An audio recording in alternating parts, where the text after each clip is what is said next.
Hello my retro friends, thanks for finding my channel, Mike the Retro Realtor. Today we're going to talk about one of my favorite movies from 1999, Go. Go is one of those movies that had three different stories intertwined in a nonlinear plot.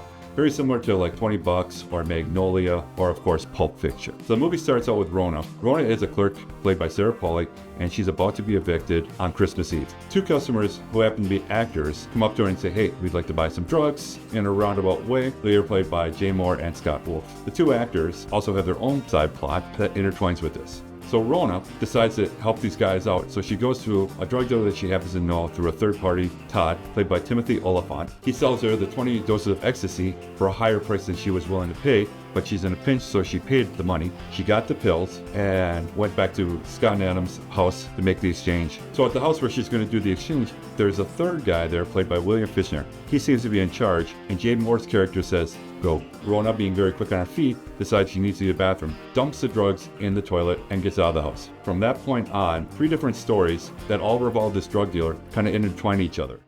$10 in it for you. Get in the car. You stole a car, shot a bouncer, and had sex with two women? So now you're an entrepreneur. You shouldn't do this, Rana. Just drive. Well, if you gotta go. And Jay Fichtner, he has the most comical take on the movie, but he's also absolutely terrifying. But there's a huge payoff at the end of his timeline in this movie. You just laugh, it's like, oh my god, this is what happened. All this buildup, all this drama. So Fichtner is basically making Jay Moore's and Scott Wolf's character trying to entrap a drug dealer because he is a police officer, but he's also into something else, which really gets a little weird. The writing is excellent. It goes a very different direction where you thought it would go, and it's actually a very good payoff to end one of the three stories. There's no body, there's no crime. We'll put her in the trunk. Stop! What? Stop it! What? It's a Miata! This spring. Yo, man, I told you my mother was Your mother's fun. This ain't roots. If you were any less black, you would be clear. Nothing will take you farther. It's stuck.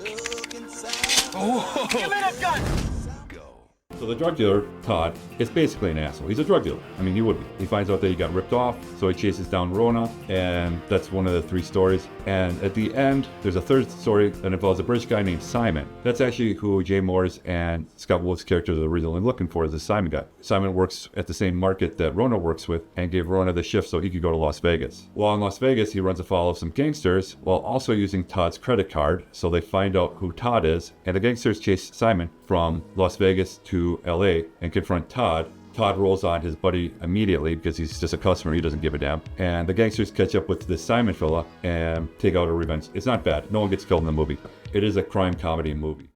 What do you want for Christmas, Claire?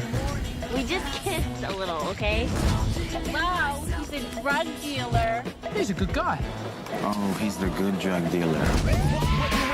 Listen, I just want to make a deal here. Can we make a deal? Are you Money Hall? Now watch what I do with his wrist. Head down like that, boom. You know, I watch all these cop shows, and they never do it right. Ever. So that's the very basic of basic plot lines. You really should watch it to take in everything, because I could make a 45-minute video on everything that's going on in this movie. So here's what I like about the movie. The movie actually has excellent writing. The ensemble cast does a really nice job. I failed to mention Katie Holmes is in there. She plays a friend. A couple other actors that you will recognize from the early 90s. I mean, it's basically all the pretty people from 1999 getting together and making a movie. Between the excellent writing and the action is pretty much non-stop. There's a gunplay. They go to a strip club because it's the 90s. There's a car chase. They do a really nice job keeping up with everything. So you will not be bored watching this movie that's probably about 100 minutes, give or take. You may have to watch it twice because it intertwines so much. Again, like if you watch a Pulp Fiction, the more you watch it, the more you understand, the more you appreciate the movie. So this is one of those movies I definitely recommend watching 2 or 3 times. I'm not the only one who likes it. IMDb gave it a 7.2. Rotten Tomatoes, the critics really liked it, gave it a 91. The audience also gave it a 78, which is still a very good score. The movie came out in 1999, right up against movies like, I don't know, a little thing called The Matrix, and got its ass handed to it. The movie did cost about $20 million to make, and brought in $28 million at the box office. So it did lose money at the theater, but had a really good life on DVD, VHS, and of course cable. So I'm sure over time the movie did make some money. I did notice the movie when it first came out. I didn't see it. It was directed by one of my favorite directors at the time, Doug Liman, who did one of my favorite movies of all time, Swingers. I'm sure I'm going to do a review of that. And Doug Liman, he's been pretty active all the way through. Does the British guy still work here? Went to Vegas for the weekend. The British guy usually hooks us up. me see what I can do. Give me a number. I can't believe you're selling allergy medicine. Oh, we're out of that. We're down to chewable aspirin. I think I feel something. It's really smooth, isn't it?